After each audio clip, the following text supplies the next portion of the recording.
kami menyembah-Mu Tuhan, membawa segenap kehidupan kami. Kami percaya setiap hari Roh Kudus membaharui kami untuk mempersiapkan kami untuk menghadapi segala sesuatu yang harus kami hadapi. Setiap hari Roh Kudus membaharui kami sehingga menyanggupkan kami untuk mengubah segala sesuatu yang memang harus kami ubah, sehingga gambaran Kristus akan menjadi semakin transparan, semakin jelas lewat kehidupan kami. Terima kasih Bapa, ketika firman-Mu disampaikan, Roh Kudus dalam kekuatan-Mu, Engkau akan bekerja di tengah-tengah kami pada saat ini, membaharui kami, karena kami percaya Roh-Mu memiliki kekuatan untuk mengubah kami. Terima kasih Tuhan, di dalam nama Tuhan Yesus kami berdoa. Haleluya.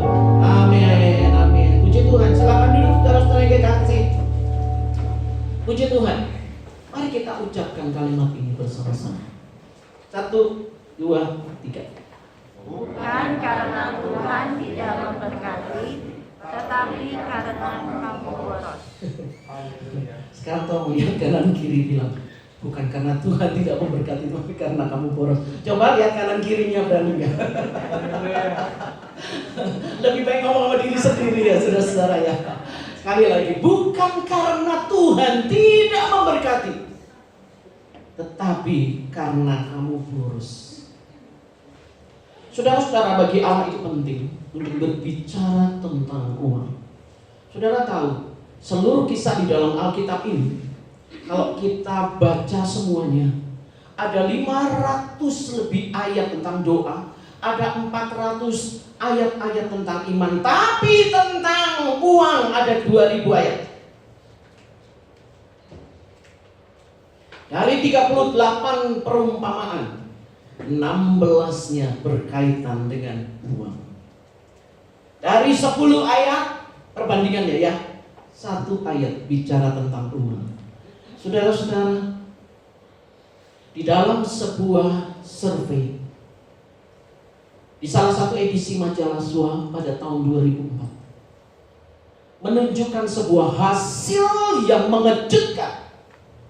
Hasil survei itu menyimpulkan bahwa 80%, 8 orang dari 10 orang di antara para eksekutif muda dengan penghasilan di atas 15 juta per bulan terancam miskin dan terlilit hutang dalam 10 tahun ke depan.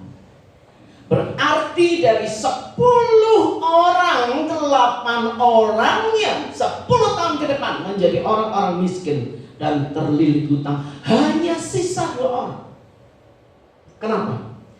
Karena mereka biasa hidup boros, tidak mempersiapkan masa depan mereka dengan baik. Mereka masuk di klub-klub, mereka minum minuman, mereka beli barang-barang bermerek, mereka pergi ke sana kemari, mereka menghambur-hamburkan uang dan tidak mempersiapkan diri dengan benar. Dan mereka sedang masuk kepada masa kesulitan besar. Repotnya, mereka yang hidup pas-pasan gaya hidupnya seperti itu. Orang yang hidupnya pas-pasan punya gaya hidup boros, maka dia akan terlibat utang tanpa akhir. Saudara-saudara yang kekasih, firman Tuhan di dalam Amsal 21 ayat 17 kita baca bersama-sama. 1, 2, 3. Orang yang suka bersenang-senang akan berkekurangan. Orang yang gemar kepada minyak dan anggur tidak akan menjadi kaya. Benar, saudara-saudara. Jadi kalau saudara suka anggur, suka foya-foya, siap-siap aja jadi orang miskin. Ayat ini bicara tentang kebenaran. Nah, saudara-saudara yang kekasih, uang itu masalah serius, karena uang itu bisa jadi berkat, tetapi juga uang itu bisa menjadi cerat yang menghancurkan kehidupan kita. Bisa jadi berkat, saudara-saudara, tapi juga kita mesti waspada, karena 1 Timotius 6 ayat 10 mengatakan karena akar dari segala kejahatan adalah cinta akan uang. Saudara-saudara, yang sedang cari-cari pasangan, saudara-saudara yang belum menikah, hati-hati pilih pasangan. Cantik bisa direparasi, tetapi hati yang takut akan Tuhan tidak bisa direparasi. Hati-hati, karena kalau saudara hanya terpukau dengan keindahan, tetapi dia cinta uang, maka seluruh rumah tanggamu akan berakar dengan kejahatan dan tumbuh di situ buah-buah yang menyakitkan keluarga.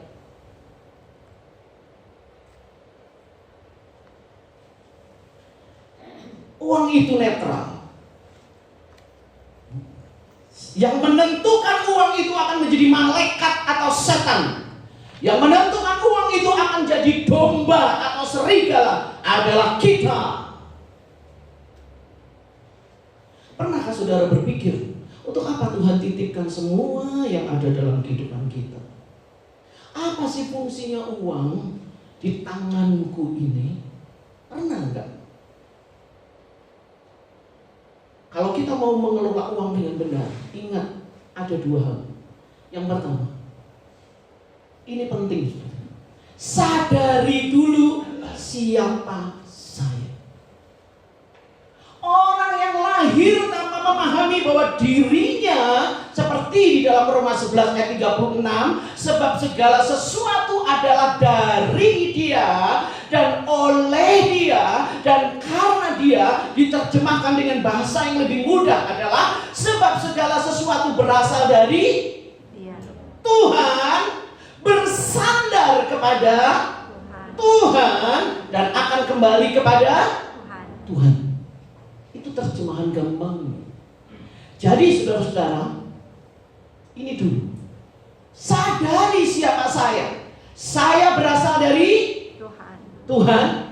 Saya bersandar kepada Tuhan dan saya akan kembali kepada Tuhan. Nathan, saudara tahu, ketika Nathan belum jadi, Tuhan sudah memberikan gambaran tentang Nathan dan Dia mempersiapkan tujuannya. Dia mempersiapkan apa yang diperlukan oleh Nathan. Jadi Nathan ini dibentuk oleh Tuhan, dipersiapkan, dia lahir dari Allah. Firman Allah mengatakan kita diciptakan dalam Kristus Yesus. Saya mau tanya, kalau saudara ini cetakan, saudara jadi diciptakan dari cetakan ini, yang keluar itu bentuknya bulat, bentuknya kotak, atau bentuknya panjang, atau bentuknya seperti ini. Seperti ini, betul? Seperti ini, karena cetakannya ini. Saudara diciptakan dalam Kristus Yesus, dalam ciptaan Kristus. Saya mau tanya, jadi pikiran kita harusnya pikiran Kristus, perasaan kita harusnya perasaan Kristus, perilaku kita harusnya perilaku Kristus. Karena apa? Cetakan kita itu Kristus. Jadi Nathan ini berasal dari Tuhan.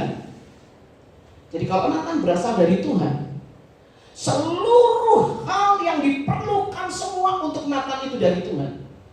Oleh sebab itu dia tidak bisa bersandar pada dirinya sendiri, kecuali dia bersandar kepada Tuhan. Lalu kalau dia sudah lakukan semua yang Tuhan sudah kasih semua kebutuhannya, untuk ini, untuk itu, untuk ini, untuk itu, di sepanjang hidupnya Tuhan sudah siapkan. Nathan berjalan dengan itu dan kembali kepada Tuhan. Saudara-saudara, Nathan dari Tuhan bersandar kepada Tuhan dan kembali kepada Tuhan. Ini orang pintar main keyboard. Ada bahasa bilang amit-amit, saya nggak ngerti sebenarnya amit-amit itu maksudnya apa ya? Amit-amit, anakku jangan jadi kayak gitu. Amit-amit istilahnya, tidak ada yang ngambil kan sekarang ya. Nah, saudara-saudara, ini nggak terjadi. Tetapi saya mau tanya, Nathan itu punya kemampuan musik. Dulu waktu dia kecil, mamahnya bergumul karena Nathan ini sulit bicara. Sampai usia berapa Nathan? Sampai 6 tahun. Susah ngomong. Bu Marta kalau datang sama saya nangis, Bu, anak saya ini apa kelainan? Enggak. Nanti pada waktu Tuhan dia akan bisa bicara dengan baik. Sampai 6 tahun susah ngomong. Si mamanya mikir ini ada kesalahan apa, bapaknya juga mikir ada kesalahan apa. Nah, memang Tuhan ngerem kok sampai 6 tahun gak bisa ngomong. Supaya apa? Supaya dia bisa bersaksi bahwa kemampuan yang sekarang dia punya itu bukan karena hebat dia, tetapi hebat Tuhan. Kalau dia main musik sekarang itu dari Tuhan. Misalnya Tuhan bilang sama Nathan, stop ya Nathan, kamu sekarang gak usah main musik. Kira-kira Nathan duduk di situ bisa nggak mikir ini untuk apa ya? Bisa nggak? Tiba-tiba tangannya, bukan Nathan ya, orang lain, kaku. Lalu apa pikirannya jadi salah gitu? Sedikit aja, agak ngiri sedikit aja uratnya. Nathan ngelihat ini seperti tempat tidur, bukannya seperti keyboard. Dia tidurin malah saudara-saudara. Kita bersandar hanya kepada Tuhan. Semua yang kita punya dari Dia, untuk Dia, bagi Dialah kemuliaan. Silakan. Jadi saudara-saudara, kita ini adalah buatan Tuhan. Bereskan dulu. Kalau kita tahu bahwa saya diutus Tuhan untuk apa? Melakukan tugas di dunia ini. Setelah kamu melakukan tugas, pakai apa tugas-tugasmu semua menjalani? Pakai semua perlengkapannya dari Tuhan. Setelah itu saya akan pulang. Saya bangga dengan seorang hamba Tuhan yang baru saja meninggal karena COVID. Dia seorang hamba Tuhan, anak-anak youth. Dulu dia artis, dulu dia orang hebat. Waduh, pergaulannya rusak. Istrinya juga begitu, pergaulannya rusak. Tetapi kemudian mereka berdua terima Tuhan. Tuhan memanggil dia untuk menjadi hamba Tuhan dan menolong anak-anak youth untuk bertemu dengan Tuhan. Dia menjadi pembicara yang baik. Dan saudara-saudara yang kekasih, dia punya 3 anak. Kemudian dia ngangkat, sudah cukup.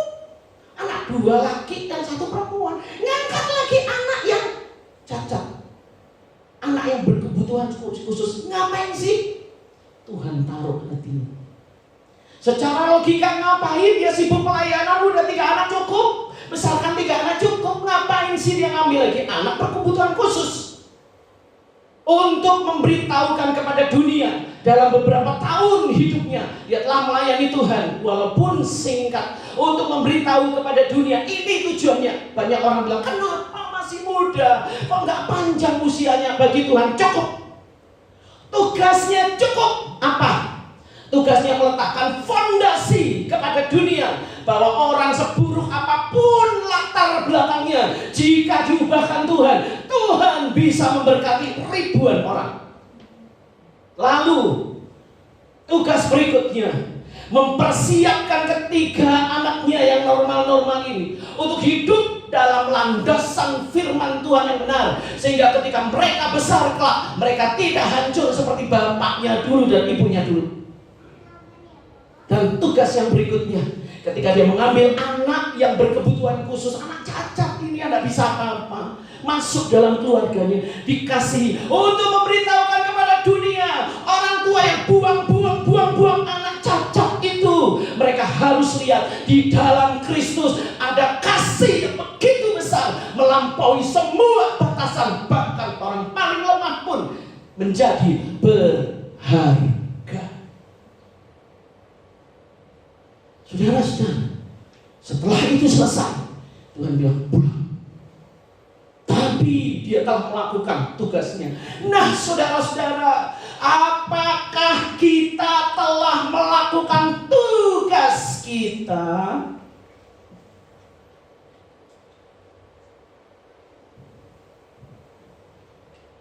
Kita dipanggil untuk apa? Bereskan dulu. Bereskan diri untuk menyadari bahwa saya berasal dari Tuhan. Jadi apa yang saya punya semua milik Tuhan. Tidak ada satupun dari bagian itu, uang itu, harta itu, kenikmatan itu untuk kebesaran saya. Tidak. Semua untuk Tuhan. Dan ketika kita bisa memahami fondasi ini dulu, akar ini dulu, siapa saya? Baru setelah itu kita punya kemampuan untuk mengelola keuangan dengan benar. Saudara-saudara, saudara tahu uang yang cuma satu helai, tapi uang itu bisa jadi ribut satu rumah. Alasan tertinggi dalam perceraian dua: selingkuh dan masalah uang. Jadi jangan kira kalau saudara cuma mikir saya nikah dengan dia untuk habiskan foya-foya, pergi sana sini, pergi sana situ, pergi ke sana, wah, bikin ini, bikin itu, makan ini, makan itu. Percayalah, tidak lama rumah tanggamu hancur. Karena rumah tangga itu didasarkan kepada uang yang membuat kami bahagia. Saudara-saudara, sekarang saudara harus melihat kebenaran dengan cara yang berbeda. Saya mau tanya, Tuhan berhak menguasai kita enggak? Berhak enggak? Berhak. Tuhan berhak menegur kita tidak? Berhak. Tuhan berhak mendidik kita tidak? Berhak. Kita punyanya Tuhan kok. Kalau jalan kita salah, dia berhak untuk menyerukan kita, kembalikan kita jalan yang benar. Berhak. Mengapa? Kita miliknya yang sangat dikasihinya. Jadi Tuhan berhak menegur cara kita berdagang. Tuhan berhak menegur cara kita berbicara dengan orang. Jadi jangan bilang, ya saya kalau ngomong memang begini, harap tahu ya, kalau saya memang orangnya kasar tapi hati saya lembut. Tidak ada.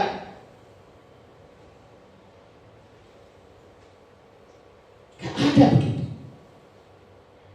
Tuhan mau kita memiliki karakter Kristus, bukan karaktermu yang kamu mengharap orang lain mengerti.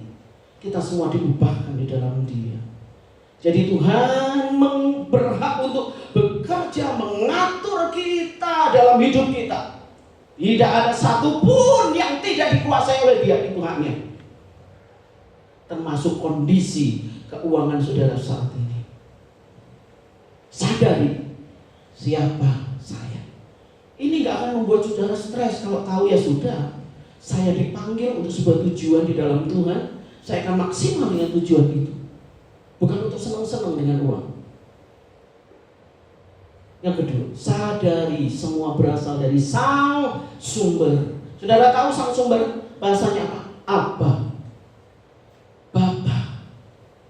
Saudara yang kekasih, kata Bapa bukan hanya sekedar bicara tentang hubungan. Doa Bapa kami bicara tentang Bapa kami yang di surga. Bukan bicara tentang Bapa, engkau adalah Bapa dan aku anak, sebuah hubungan. Bukan. Bapa, Abba, Sang Sumber. Jadi Dia pencipta, Dia yang punya semuanya. Semua sumber semua ngerucut kepada satu, Abba, Sang Sumber. Jadi semua berasal dari Dia. Jadi ketika saudara panggil di dalam doa, Bapa kami, Abba, Bapa kami yang di surga, bukan hanya sekedar Bapa, kami anakmu ya, aku lagi butuh. Sekaligus kalimat itu berkata, aku Sang Pencipta yang menyediakan semua yang tidak ada menjadi ada. Aku Sang Sumber. Saudara-saudara, dari mana hasil harta kita dapat? Walaupun cuma dari Tuhan ya. Pertama, kekayaan orang tua atau warisan. Beberapa di antara saudara diberkati dengan orang tua yang kaya, tapi itu bukan harta terbaik. Karena itu didapat tanpa usaha, tanpa perjuangan. Orang tua yang punya harta untuk anak-anak, perhatikan ini. Latih anakmu untuk berjuang. Karena harta itu bisa habis, tetapi perjuangan itu tidak bisa habis. Saudara-saudara, jangan kita manjakan anak kita. Ketika kita manjakan dia, beri, kita sedang menjerumuskan dia masuk dalam lubang kemiskinan. Hati-hati, didik anak kita untuk berjuang. Sebuah siklus Saya mau kasih tahu, ini sebuah siklus yang kita harus patahkan dengan cara kita di dalam Tuhan. Ini sebuah siklus yang terjadi begini, saudara. Orang kaya punya duit, punya anak. Anak-anaknya diberkati, hidup melimpah-melimpah. Wah, mereka menikmati kelimpahan semua itu. Tapi mereka tidak punya perjuangan karena dapatnya itu secara gampang. Maka anak ini ketika dewasa, kemudian mereka kehilangan uang itu, habis, bangkrut. Siklus dari orang tua kekayaan. Kemudian anak-anak karena tidak ada perjuangan, mereka menjadi anak yang habisin duit, habis, bangkrut. Lalu muncullah ketika mereka berumah tangga, mereka punya anak-anak yang hidup dalam kesusahan. Maka anak-anak ini mulai berjuang. Mereka berjuang. Akhirnya siklus berikutnya adalah anak-anak pejuang, yang kemudian ketika mereka dewasa, mereka mendapatkan cukup uang untuk dikumpulkan. Tetapi siklus itu terjadi lagi. Kalau mereka punya duit, kemudian tidak mendidik anak untuk berjuang, maka kemudian menciptakan anak-anak gampangan yang kemudian menghabiskan. Dan itu siklus terus terjadi. Dalam nama Yesus ya, ini tidak terjadi kalau kita tahu kebenarannya. Mulai dari sekarang, orang tua didik anak kita untuk berjuang. Karena kata perjuangan itu akan membuat dia kuat, sehat, memiliki kemampuan hadapi apapun di depan. Uang bisa hilang, tetapi perjuangan tidak bisa hilang. Saudara dengar nggak kisah-kisah tentang bencana alam? Saya tuh dengar sampai kisah-kisah bencana alam. Ada orang-orang kaya yang nggak pernah kenal bank. Jadi dia taruh duitnya di mana? Di kasur. Duitnya masuk di kasur, dijahit lagi. Paling aman karena dia tidurin terus di situ. Jadi orang tua yang tidur terus kerjanya hati-hati, jangan ada uang di kasur ya. Jadi saudara-saudara, begitu banjir bandang itu kasur itu dibawa. Waduh, stres. Berapa orang stres? Saya dengar itu kisah itu tentang kasur yang isinya uang yang mengalir di bawah bandang. Aduh, saya bilang jadi kenapa yang gak nyangkut di Sukabumi di Jenderal Sudirman nomor 8. Kasurnya nyangkut di sini. Waduh, bener. Saya bilang kan Tuhan bilang katanya kekayaan orang fasik dikumpulkan untuk orang benar menikmatinya. Boleh dong, saya minta kasur-kasur yang isinya duit itu yang mengalir kemana aja. Saudara-saudara, bencana ini bawa sekali uang itu berceceran. Orang yang tadinya bangga punya apa-apa habis, nangis nggak punya apa-apa, tinggal di pengungsian. Jadi uang bisa hilang, tetapi kalau kita punya daya juang, semangat untuk bekerja, rajin, setia, dan tidak boros. Ingat ya, anak-anak yang punya kekayaan dari orang tua jangan sedikit sekali. Saudara-saudara, anak-anak yang punya kekayaan dari orang tua jangan boros. Berhenti beli barang merek, makan 3 kali cukup. Siapa di sini bisa sehari makan 20 kali? Ada kan? 3 kali cukup. Tahu juga kita semakin tua, porsinya semakin berkurang. Gak apa-apa saudara mau sarapan ke bubur ayam, kayak mau kemana, nasi padang, kayak kemana, gak apa-apa. Tapi cukup, udah usah cari lagi restoran Sunda Rasa, cari lagi pergi kemana, ke McD, cari, sudahlah. Sarapan 1 kali, makan siang 1 kali, malam makan sekali, udah cukup. Baju, emang saudara pakai berlapis-lapis?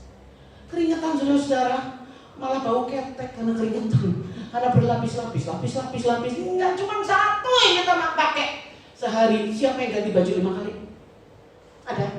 Ada yang ganti bajunya 5 kali? Enggak ada.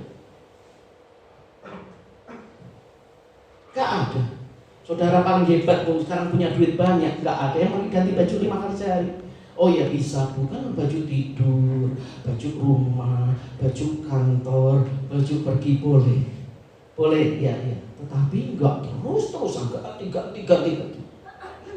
Kecuali anak genit yang baru aja puber, pakai baju di depan kaca.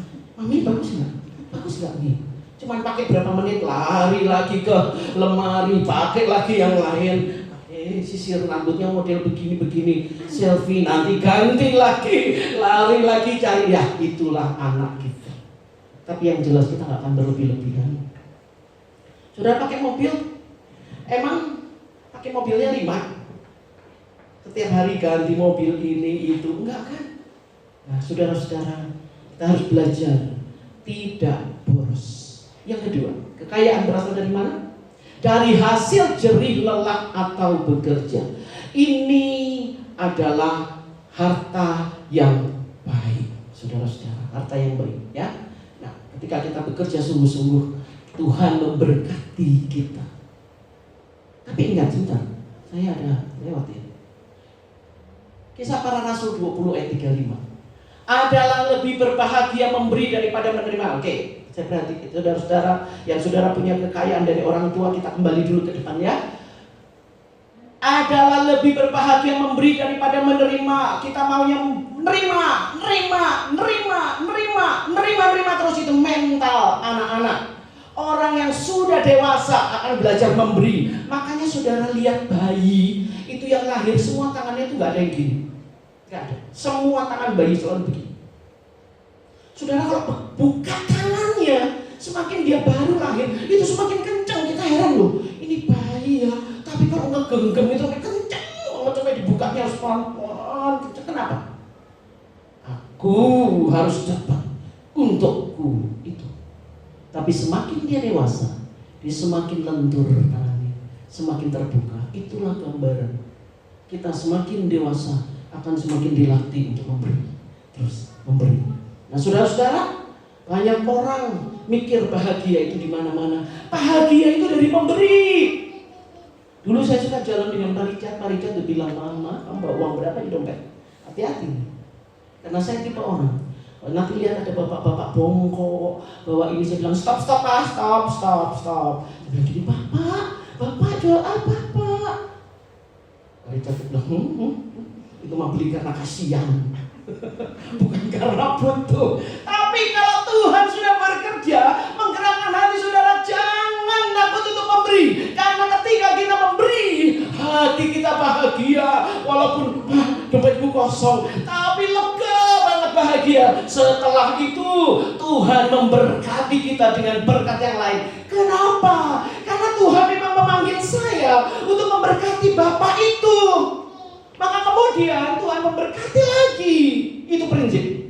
Berbahagia orang yang memberi daripada menerima. Saudara-saudara, jangan lupa ya, kalau saudara-saudara belajar memiliki kesempatan untuk memberi, berpikirlah begini, aduh, Tuhan ini memberi. Jangan berpikir sulit. Karena hanya orang kikir yang sulit memberi.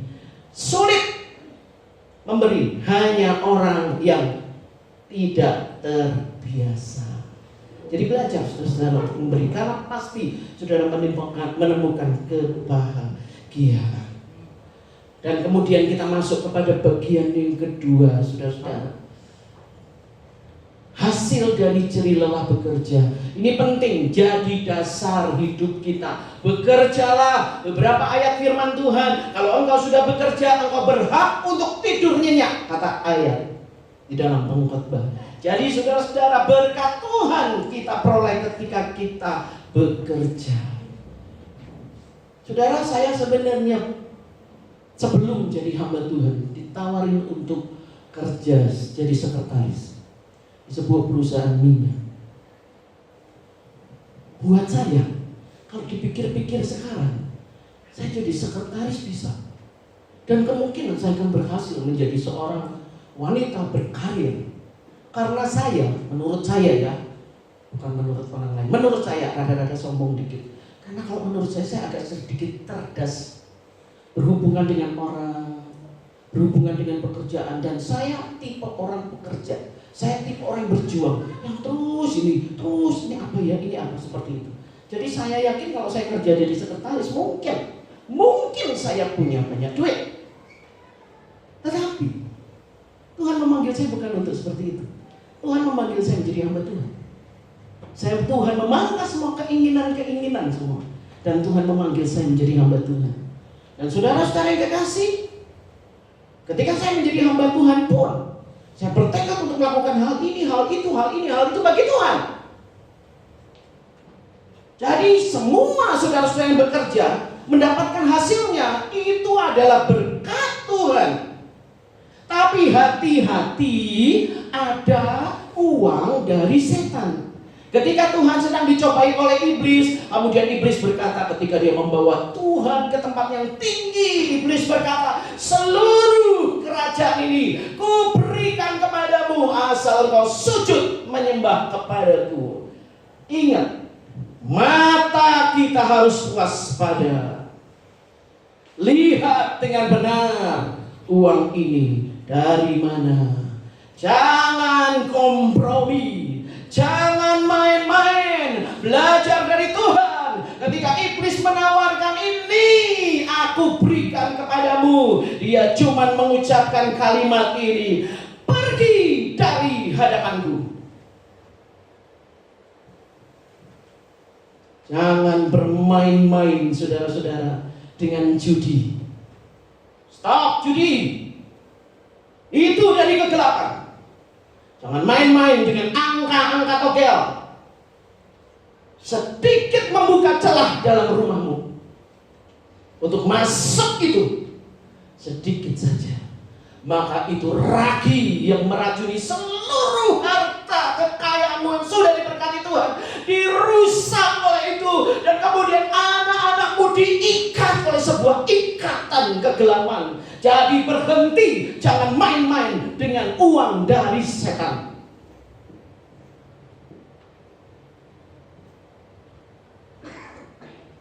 Yang ketiga, uang yang didapat karena penghormatan.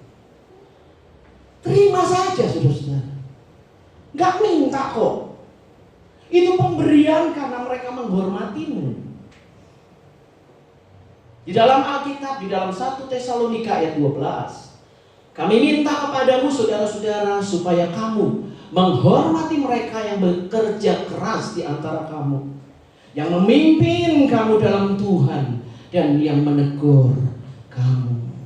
Saudara-saudara, beri kepada orang-orang yang berjerih lelah, beri. Karena ketika kita memberi bagi mereka, orang-orang yang menolong, misalnya saudara memberi bagi saya seorang nabi, maka upah nabi saudara dapat. Saudara gak usah susah-susah cari nabi, doa, puasa, minta pesan Tuhan sampaikan kepada orang-orang, gak perlu. Saudara hanya memberi kepada nabi, saudara dapat upah nabi.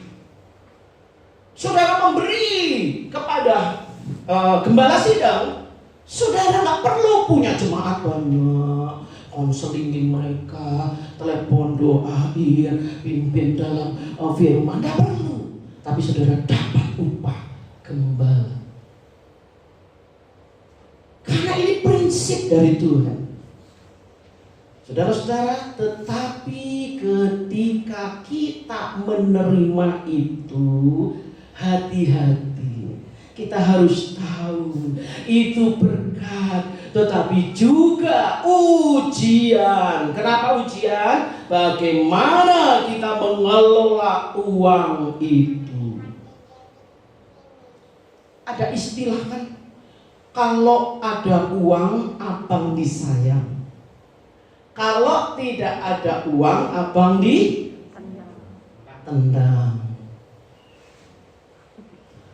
Ngomongnya di sini pelan-pelan, padahal kok di rumah kencang ngomongnya. Ya, saudara-saudara, itu di dalam rumah tangga. Kalau ada uang abang disayang, kalau tidak ada uang abang ditendang. Saudara tahu, di dalam rumah tangga ini uang itu bisa hilang, tetapi karakter itu tidak akan bisa hilang. Jadi ketika tidak ada uang, kita tetap berdiri sebagai istri yang sayang kepada abang. Dan abang-abang berkata, ketika tidak ada uang, kamu tetap cantik istriku. Sekalipun kamu sekarang kembrot keriput, tetap bagiku segalanya. Tidak ada uang, tapi karakter tidak akan pernah bisa hilang. Uang bisa hilang, Saudara-saudara, hati-hati, jangan pernah boros. Usahakan mengatur uang dengan benar. Dan kemudian, uang dapat dari mana? Uang kita dapat ketika kita mengelola uang tersebut. Kita mulai mengatur bisnis kita dengan uang itu akan bagaimana diatur dengan benar. Lakukan dengan giat, lakukan dengan cermat, hemat. Saudara, lakukan. Maka Tuhan akan memberkati kita. Kelola uangmu. Orang itu diuji oleh uang. Saudara-saudara yang dikasih dalam pelayanan, orang-orang hamba-hamba Tuhan ini diuji oleh uang. Apakah dia melayani orang kaya dan melayani orang sederhana sama?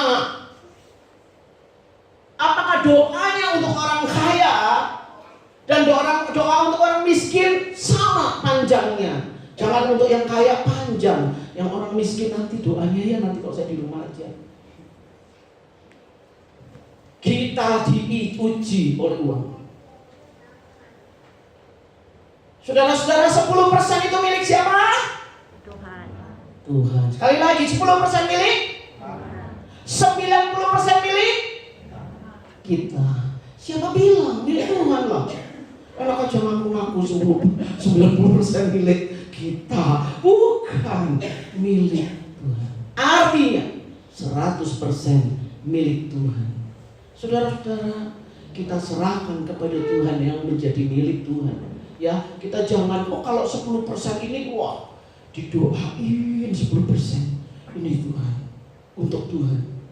Yang 90% pergi ke sana yang gak ada yang lihat. Yang 90% buat beli yang gak ada yang tahu. 90% juga punya Tuhan. Jangan dibeli yang macam-macam, pakai yang macam-macam. Boleh. Pakai mengelola anak-anak kita, mendidik mereka dengan benar. Kita bisa menggaji karyawan kita, keluar dari uang gaji dengan penuh hormat terhadap mereka. Jangan bilang, lu dengar ya, kalau enggak ada gua enggak bisa hidup, enggak. Jangan begitu, sudah hormati orang-orang yang ada di bawah kita. Dengan uang kita diuji. Perilaku orang Kristen terhadap uang adalah cermin kerohanian kita sampai di mana. Perilaku orang Kristen terhadap uang mencerminkan apakah kita mengasihi Tuhan atau mengasihi diri sendiri. Jangan boros. Saudara mau pilih jadi orang miskin atau diberkati Tuhan? Diberkati Tuhan? Miskin atau diberkati Tuhan? Diberkati. Jangan boros. Yang kelima, uang dapat dari mana? Uang yang kita terima karena belas kasihan orang. Saudara-saudara, ada orang-orang yang dipakai oleh Tuhan dalam kemurahan hati yang luar biasa. Orang-orang itu gak akan pernah miskin, karena dia terus memberi, Tuhan kasih lagi. Dia memberi, Tuhan kasih lagi. Dia memberi, Tuhan kasih lagi. Saudara, orang-orang demikian dianugerahi oleh Tuhan. Tetapi jangan sampai kita ini mancing-mancing supaya dia kasihan sama kita. Saudara, pernah gak dengar kisah tentang anak-anak bayi-bayi yang dipinjem-pinjemin oleh pengemis yang disewain? Tahu kan? Bayi-bayi anak kecil gitu disewain. Mereka tuh pagi-pagi nongkrong. Anak yang paling kucel, yang paling kurus, yang bibirnya pecah-pecah, yang matanya belekan, itu yang laku, yang nomor satu dicari. Karena penampilannya paling jelek, menunjukkan miskin. Nah, saudara-saudara, jangan sampai kita punya motivasi seperti itu, dikasihani orang dan kita memancing. Itu dosa, itu salah. Jadi saya mau saudara ulang. Uang yang kita dapat pertama dari mana? Orang tua. Yang kedua dari mana? Bekerja. Yang ketiga dari mana? penghormatan. Ya. Yang keempat, kita dari mana? Kita mengelola uang atau mengelola uang itu untuk berdagang bisnis. Yang kelima, dari belas kasihan. Sekali lagi, uang yang kita terima pertama dari mana? Orang tua. Jangan boros. Yang kedua dari hasil bekerja. Jangan boros. Yang ketiga dari penghormatan. Orang respect dengan apa yang kita lakukan. Terima dan jangan boros. Yang keempat dari hasil mengelola uang itu seperti dagang, seperti mengelola yang lainnya ya. Nah itu. Jangan boros. Yang kelima, gitu. Kita terima karena belas kasihan orang. Jangan boros. Jangan bilang begini, aduh, saya maya terima terus dari orang, nggak enak nggak enak.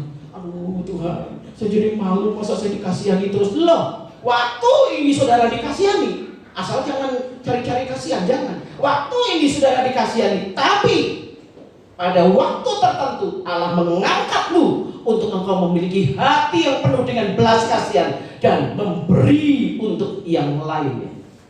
Kenapa Tuhan melakukan untuk orang-orang yang berbelas kasihan seperti itu? Ditolong karena itu memupuk dia melihat bahwa saya hidup hanya karena anugerah. Kalau saya kaya, saya akan jadi berkat buat orang-orang. Karena ini sebuah siklus saudara, dan itu akan terjadi demikian. Nah, jadi jangan boros. Sadari, kita berasal dari Tuhan. Kita sepenuhnya bersandar kepada Tuhan. Jika gempa bumi terjadi, ini itu terjadi, nggak ada satupun yang bisa mempertahankan apa yang kita punya. Tetapi semua itu bisa hilang. Tetapi semua itu juga bisa tiba-tiba datang. Ya seperti itu.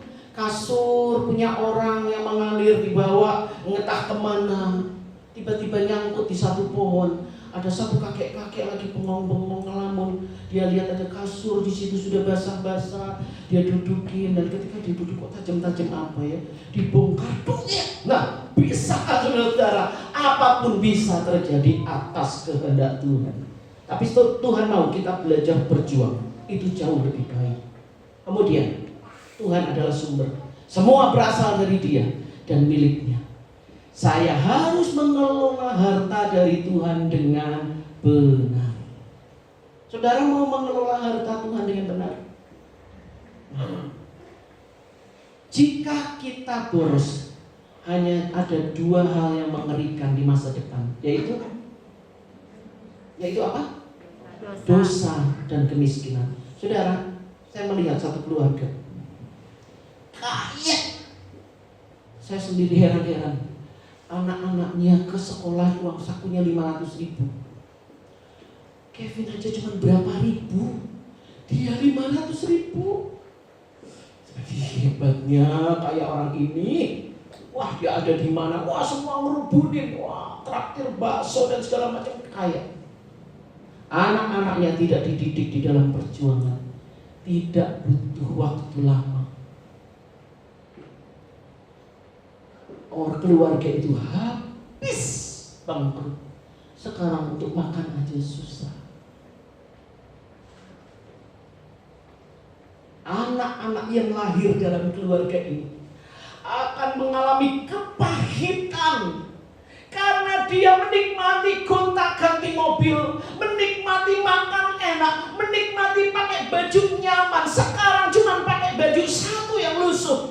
Makan aja susah. Dulu dia menikmati, dipuja-puja orang, semua mengaku jadi saudara. Sekarang tidak punya siapa-siapa dan ditinggalkan. Orang banyak ngaku-ngaku kalau saudara jadi orang kaya, saudara. Walaupun jaraknya jauh gitu ya, oh ini saudara ini kesana sini jauh, akan bilang, oh saya saudaranya dia loh. Kalau orang kaya mah banyak diaku saudara. Tapi siapa yang ngaku orang miskin? Orang miskin yang gelandangan, lalu kita bilang, saya itu saudaranya dia loh, malu. Orang akan bilang, kamu gak tahu diri, itu saudaramu miskin, bukannya nolongin. Saudara-saudara itu, Jadi kita harus benar-benar mengelola uang kita dengan benar. Jangan boros, karena cuma ada dua hal yang akan terjadi, dosa dan kemiskinan. Dan yang berikutnya, Allah akan memberkati orang-orang yang mengutamakan Tuhan dan mengasihi Tuhan, serta orang yang mengelola uang dengan benar. Saudara gini, kalau kita punya uang, kira-kira saya akan sekolahkan anak saya di sekolah butut enggak? Saya akan memberikan pendidikan yang baik. Kalau kita punya uang, kira-kira saudara akan memberi makanan anakmu makanan bergizi atau makanan basi? Bergizi. Kalau saudara punya uang, kesempatan untuk nolong orang lebih banyak lah. Tujuan Tuhan ketika uang ada di tangan kita adalah kita memberkati generasi di bawah kita selanjutnya, mempersiapkan mereka. Kemudian kita bisa melakukan hal-hal yang baik di sekitar kita. Kita bisa melakukan hal-hal yang baik dengan pegawai-pegawai kita. Kalau kita punya uang, Tuhan mau kita melakukan hal itu. Saudara-saudara, kelolalah apa yang kita punya di dalam takut akan Tuhan. Tuhan akan memberkati. Dan saya mau saudara mengerti ini, bahaya dari tipu muslihat iblis yang mengatakan bahwa uang itu kebahagiaan. Orang yang lari sana sini mencari ini dan itu, hanya mencari hal yang hampa. Orang yang lari ke sana sini untuk melakukan ini dan itu, untuk menikmati hidup, untuk kebahagiaan, sebenarnya sedang lari dari keputusasaan. Tanya sama orang kaya, apakah mereka bahagia? Tanya, apakah mereka benar-benar menemukan hidup dengan kekayaannya? Tanya, apakah mereka bisa tidur nyenyak di luar Tuhan? Tanya. Adolf Mengele, orang terkaya nomor 1 di Jerman. Saudara-saudara, dia orang hebat, nomor 1 di Jerman, paling kaya. Pada tanggal 5 Januari 2009 menabrakkan dirinya di kereta api. Nah, iblis itu nipu, seakan-akan kekayaan itu membahagiakan mereka.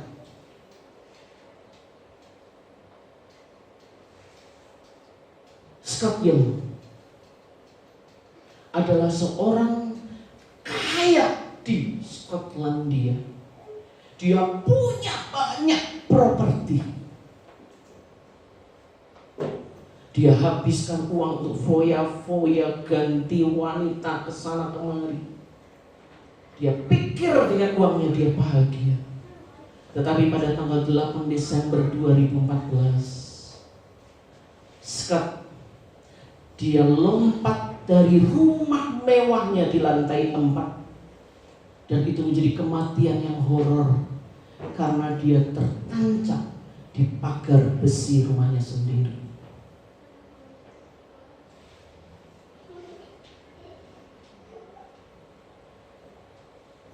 Saudara, Margaret Hitler, seorang wanita artis cantik, populer, kaya. Dia habiskan uangnya sampai dia menjadi kecanduan alkohol. Wanita ini menjadi pasangannya Superman. Karena dia kecanduan alkohol, akhirnya dia sakit mental. Dan dia ditemukan oleh orang dijadi gelandangan, tidur di atas tumpukan kardus di pinggir jalan dan mati bunuh diri.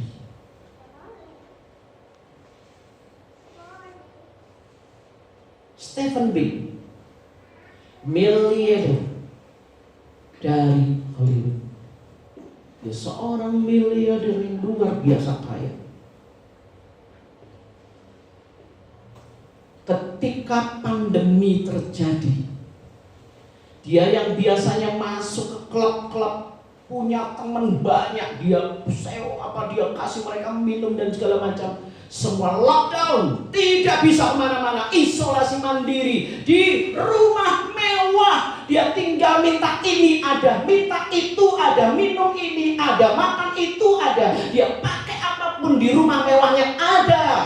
Tetapi dia menjadi depresi karena dia tidak bisa pergi ke klub, tidak bisa ketemu teman-temannya. Dan akhirnya pada tanggal 22 Juni 2020 dia lompat dari apartemen ke-27 di Santa Monica, Los Angeles, Amerika Serikat, dan hancur mati bunuh diri. Saudara, saya mau tanya, berapa banyak di antara saudara tahu ketika pandemi akan terjadi? Berapa banyak di antara saudara siap? Gak ada satupun yang siap. Indonesia itu hebat. Terjadi COVID. Orang Indonesia bilang gini, orang Amerika mah takut sama flu. Orang Indonesia makanannya flu. Lebih dari flu, malaria aja orang Indonesia sanggup hadapi kok. Malaria dihadapi orang Indonesia. Jadi COVID akan takut dengan orang Indonesia. Aduh, benar-benar sombong orang Indonesia ini. Begitu COVID datang, mati, baru teriak, pemerintah pusing, lockdown. Semua goyang. Bukan hanya Indonesia, keuangan dunia goyang. Beberapa di antara kita bilang, aduh, aku taruh uang di sana, aku habiskan uang di situ. Beberapa bulan yang lalu habis buat beli ini, beli itu. Aduh, sekarang duitku tinggal segini karena boros. Saya mau tanya, saudara tahu apa yang akan terjadi ke depan? Apa yang terjadi? India ngeri. Apakah Indonesia akan dipagari oleh perlindungan Tuhan? Itu doa kita. Tapi akankah aman? Kita nggak tahu apa yang terjadi. Jangan boros. Minta hikmat Tuhan untuk mengelola keuangan kita. Jangan tertipu oleh tipuan iblis bahwa uang dapat membahagiakan. Uang dapat membahagiakan kita ketika kita mengelola dengan benar, dipakai untuk kemuliaan Tuhan dan pekerjaan Tuhan. Kita semua milik Tuhan, dan semua yang ada pada kita milik Tuhan. Mari kita bangkit berdiri. Kita berkata kepada Tuhan, Tuhan, kami tidak tahu apa yang terjadi dalam hidup kami, tetapi kami mau supaya Engkau menolong kami menjadi hamba yang setia untuk mengelola apa yang Tuhan berikan dalam hidup kami.